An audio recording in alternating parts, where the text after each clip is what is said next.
Halo, assalamualaikum warahmatullahi wabarakatuh. Selamat datang kembali di Haryana Official. Mbak semuanya, gimana kabarnya ini hari? Semoga sampai sehat selalu di perantauan, amin. Semoga mbak semuanya terhindar dari segala bentuk bahaya di sekitar sampean. Terus moga-moga sampean juga iso sukses selalu di perantauan, berhasil duite barokah selalu, iso kumpul sama keluarga tanpa halangan apapun nggih Mbak, tanpa kekurangan apapun. Amin ya robbal alamin. Pokoknya doa yang baik-baik buat sampean semuanya. Nah, Mbak semuanya, hari ini sebenarnya ada dua pembahasan hari ini dalam satu video. Tapi kalau pembahasan pertama kasus ini terlalu panjang, maka curhatan yang nomor 2 kita cancel untuk hari ini buat besok nih Mbak.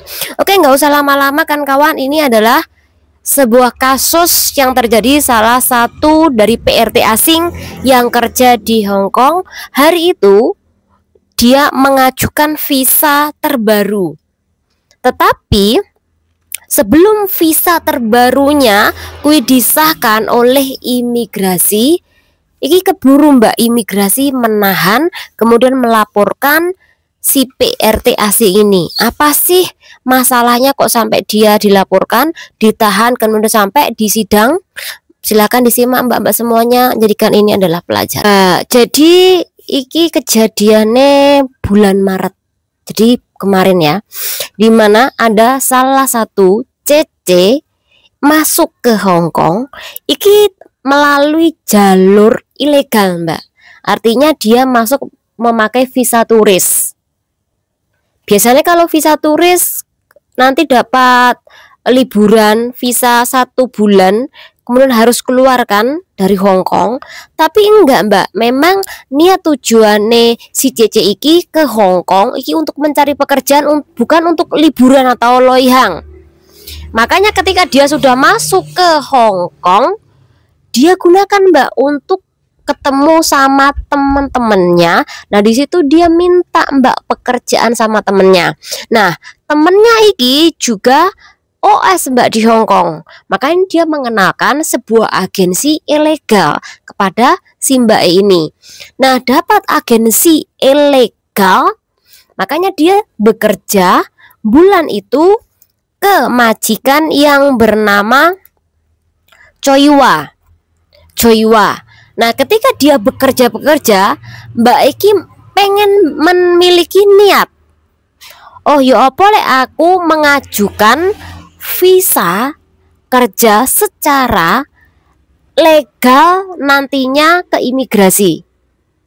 Makanya setelah dia bekerja beberapa bulan, dia mengajukan mbak bulan Maret kemarin ke imigrasi.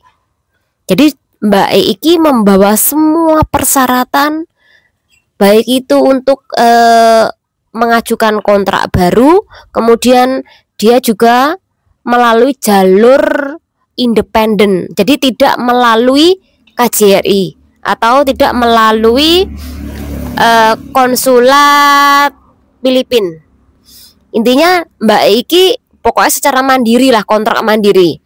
Dia langsung mendatangi imigrasi mbak dengan membawa semua persyaratan dan dibantu oleh majikannya yang kerja secara ilegal tadi.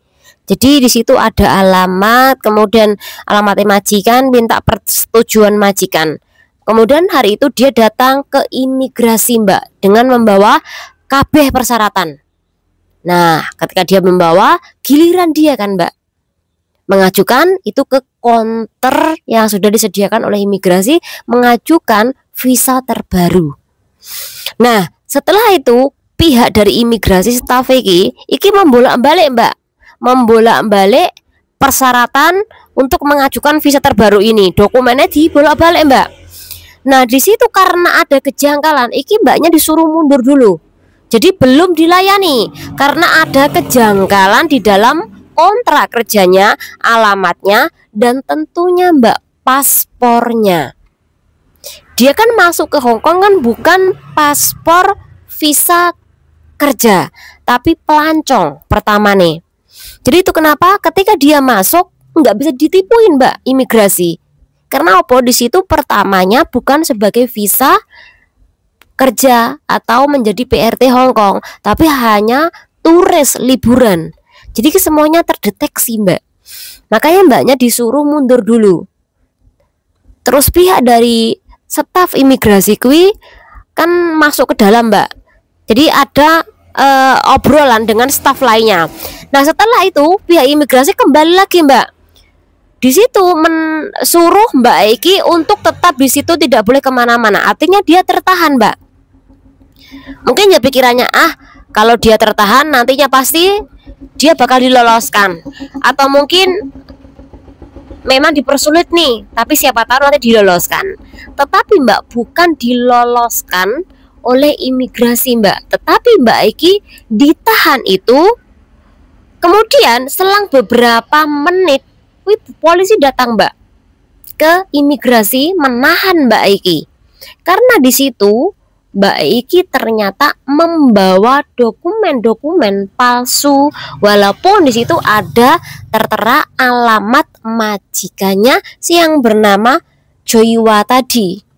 Tapi kan dia masuknya di Hong Kong secara ilegal. Tetap aja imigrasi tahu kalau PRT ini loh ilegal di Hong Kong. Karena awalnya dia memakai visa turis, kemudian dia pengen mengajukan, tetap aja dia tidak bisa, Mbak. Jadi pengennya mengelabui imigrasi hari itu. Tetapi imigrasi kan ya pinter toh, Mbak. Ketika ada orang asing memasuki Hong Kong, secara otomatis datanya pasti keluar kan. Baik itu kamu kapan datangnya, dengan identitas seperti ini, memakai visa apa, paspornya apa. Walaupun paspormu ganti dengan yang baru, tetap aja ini bakal ada riwayat kedatangan Anda memakai visa turis tadi. Ya konangan, Mbak, akhirnya apa? Di penjara sambil menunggu persidangan. Jadi kemarin, Mbak, persidangan iki Mbak sebenarnya sudah dijatuhi hukuman selama 2 minggu untuk kasus yang dia lakukan.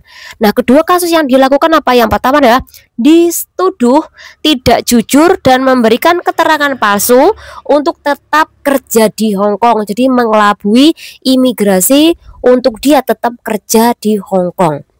Kemudian kedua adalah melakukan konspirasi atau melakukan penipuan terhadap imigrasi untuk mendapatkan izin atau visa izin tinggal dan kontrak kerja legal tadi. Tapi sekali lagi tetap tidak diperbolehkan, kecuali mungkin kamu pulang dulu ke Indo atau ke Filipina. Nanti setahun 2 tahun Anda kembali lagi bekerja secara ilegal. Walaupun nanti visanya kui agak sulit, tapi mending sampai jalur kembali secara legal atau sah. Mending seperti itu. Ataupun kalau sampean sudah masuk secara ilegal, yuk kerja di sini, Mbak. Karena ketika sampean mengajukan kontrak baru, kuwi masih nanti bermasalah, Mbak. Kecuali kalau sampean seperti mbak-mbak lainnya, di mana sampean datangnya memakai visa kerja menjadi PRT. Kemudian di tengah perjalanan, entah kuwi sampean atau majikan sampean yang memutuskan pekerjaan, kemudian sampean nggak pengen nih balik ke Indo, pengen mencari duit. Mungkin karena ortu sampean diutang, anak sampean sekolah, bojo sampean kui mungkin sekarat, atau mungkin bojo sampean kui nggak kerja, atau sampean mungkin janda, atau bojo sampean ada tapi pekerjaannya serabutan, sehingga kebutuhan sampean sehari-hari kui kurang. Akhirnya sama tetap kerja di Hong Kong walaupun sampean pakai jalur ilegal. Jadi OS, Mbak, OS kerja di Hong Kong. Nah, ketika sampean ketangkep, ini masih mending, Mbak. Imigrasi masih mempertimbangkan alasan kenapa sampean tetap di Hong Kong. Sampean pasti nantinya kalau diinterogasi, sampean pasti mengungkapkan alasan kenapa kok tetap di Hong Kong, bla bla bla bla. Kemudian sampean berani membayar denda, sampean dilepaskan. Tapi kalau model-modelnya seperti kasus yang kita bahas depan tadi, kui pasti, Mbak, tidak bakal dimaafkan, pasti langsung deportasi. Ya kui perbedaan Anda masuk memakai visa turis dengan Anda masuk memakai visa kerja secara legal. Ada majikan dan visa sampean kerjane kuwi menjadi PRT. Kuwi beda dalam melayani, beda di dalam mengambil keputusan persidangan oleh hakim. Jadi Mbak iki dijatuhi hukuman selama 2 minggu, tetapi ditunda Mbak untuk dihukum sampai tanggal 3 Juli 2025 untuk kasus yang dia lakukan tadi, 2 tuntutan kasus yang dia lakukan di Hong Kong. Jadi Saman mau ngapusi bagaimana kepada imigrasi. Kejadian kayak gini kan sudah sering kan terjadi, di mana ada yang masuk memakai visa turis kemudian kerja ilegal, kemudian tertangkap dipulangkan. Ini masih mending.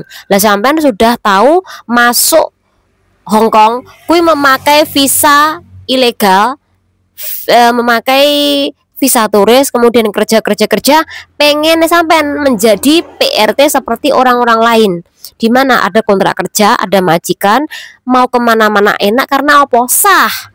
Tapi Mbak, tetap aja sampean salah di awal tadi. Kalau sudah salah di awal, sampean mau mengajukan tetap aja tertolak karena sejak awal prosesnya sampean kui sudah salah.